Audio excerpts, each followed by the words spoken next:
Deep within the archaeological record of ancient Troy lies evidence that suggests Homer's legendary war may have been far more than mere poetry. The ruins whisper of horrors that transcend the boundaries between myth and documented history, revealing truths that challenge our understanding of both ancient warfare and the nature of reality itself. Before we begin, make sure you're subscribed for more eerie discoveries. It was early spring in 1870 when German archaeologist Heinrich Schliemann first broke ground at the ancient mound of Hisarlik in northwestern Turkey. The site, overlooking the Dardanelles Strait, matched Homer's descriptions of Troy with unsettling precision. What Schliemann discovered in the layers of earth would blur the line between epic poetry and historical fact in ways that continue to disturb researchers today. The excavation revealed not one Troy, but 9 distinct cities built upon the ruins of their predecessors. Each layer told a story of destruction and rebuilding spanning over 3 millennia. Yet it was Troy 7a, dating to the late Bronze Age, that yielded evidence of a catastrophic siege occurring precisely when Homer claimed the Trojan War took place. The skeletal remains found scattered throughout the 7th layer painted a picture of unprecedented brutality. Bodies lay crushed beneath collapsed walls, their bones bearing marks of bronze weapons identical to those described in the Iliad. Archaeological evidence revealed that the city's inhabitants had been systematically slaughtered, their corpses left unburied in the streets. But it was the discovery of the Luwian tablets in 1958 that transformed academic understanding of the conflict. These clay records, written in the ancient Anatolian language, contain detailed accounts of a massive coalition of Greek forces besieging the city they called Wilusa. The tablets described a war lasting exactly 10 years, led by a king whose name bore striking similarity to Agamemnon. Dr. Manfred Kaufmann, the German archaeologist who led excavations from 1988 to 2005, uncovered evidence that the historical Troy was far larger than previously imagined. Ground-penetrating radar revealed a lower city extending well beyond the citadel walls, suggesting a population of nearly 10,000 inhabitants. The scale of destruction indicated an assault of unprecedented magnitude for the Bronze Age. The most disturbing discovery came in the form of mass graves located just outside the city walls. The remains showed signs of ritualistic mutilation that matched Homer's descriptions of Achilles' treatment of Hector's body. Bronze Age Greek pottery found among the bones suggested the attackers had indeed performed elaborate funeral rites for their fallen warriors.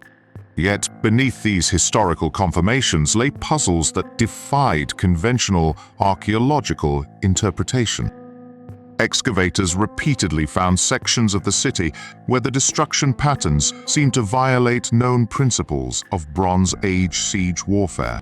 Massive stone blocks had been hurled with impossible force, creating impact craters that suggested weapons far beyond the technological capabilities of the era.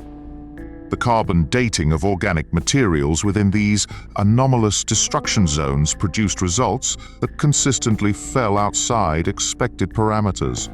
Multiple independent laboratories confirmed dates that seemed to shift depending on the testing methodology used.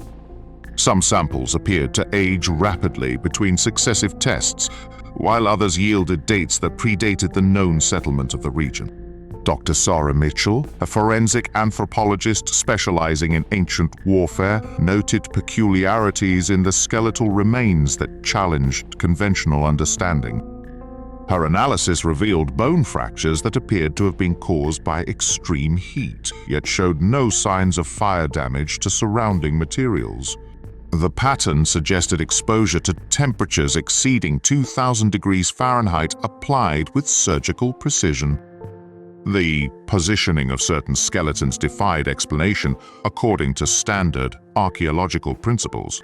Bodies were found, arranged in complex geometric patterns that bore no resemblance to known Bronze Age burial practices. The arrangements formed mathematical sequences that would not be formally described until the development of advanced number theory in the 17th century. Ground-penetrating radar surveys conducted in the early 2000s revealed subsurface anomalies that appeared to shift between scanning sessions.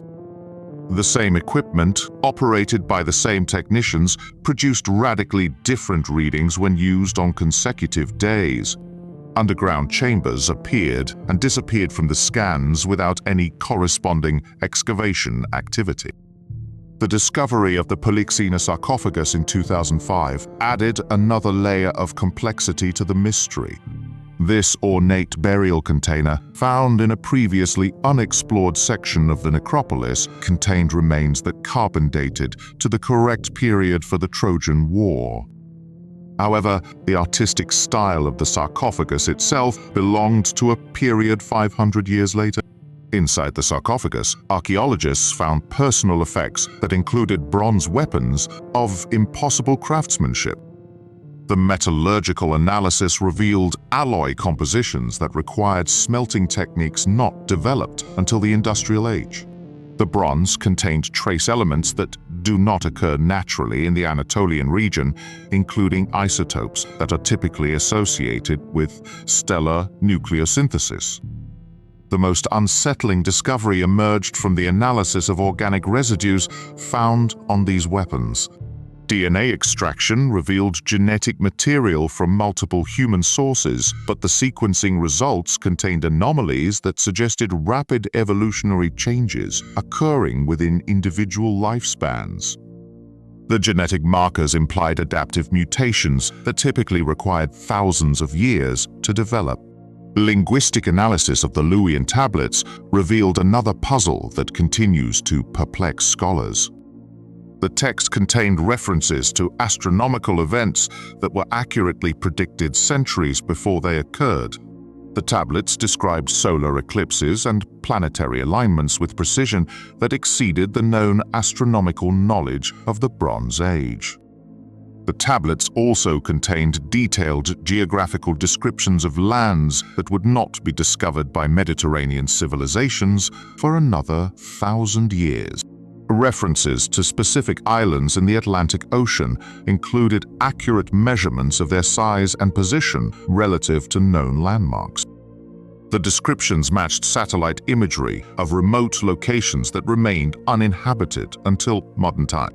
Dr. Andreas Schachner, who succeeded Kaufmann as director of the excavations, documented phenomena that challenged the fundamental assumptions of archaeological science. Electronic equipment used in the excavation experienced systematic failures that followed no recognizable pattern. Digital cameras produced images that contained structures not visible to the naked eye, showing buildings and formations that appear to exist in a parallel version of the site. The electromagnetic readings taken throughout the excavation area revealed fluctuations that seemed to correspond with the emotional states of the research team. Periods of high stress or excitement correlated with spikes in electromagnetic activity that had no identifiable source. The patterns suggested an unknown form of environmental responsiveness that defied current scientific understanding.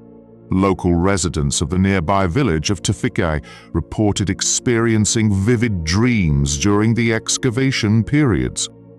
The dreams consistently featured detailed scenes of ancient warfare that matched archaeological findings before they were officially announced. Multiple witnesses described identical visions of burning cities and bronze-clad warriors, despite having no contact with each other or access to preliminary research results. The most disturbing accounts came from excavation workers who reported hearing sounds of battle emanating from sealed chambers deep beneath the ruins. The sounds were recorded using sensitive audio equipment, revealing what appeared to be human voices speaking in dialects of ancient Greek. Linguistic analysis confirmed the authenticity of the pronunciation and vocabulary, despite the impossibility of such preservation. The investigation into these acoustic phenomena revealed that the sounds occurred in regular cycles corresponding to the lunar calendar used by Bronze Age Greeks. The intensity of the recordings peaked during the anniversary dates of battles described in Homer's epic. The correlation was so precise that researchers began using the audio activity to predict optimal excavation timing. What do you think really happened at Troy when the sounds of ancient warfare still echo from chambers that should have been silent for 3 millennia? Subscribe to uncover more cases where archaeological evidence reveals truths that challenge the very foundations of historical understanding.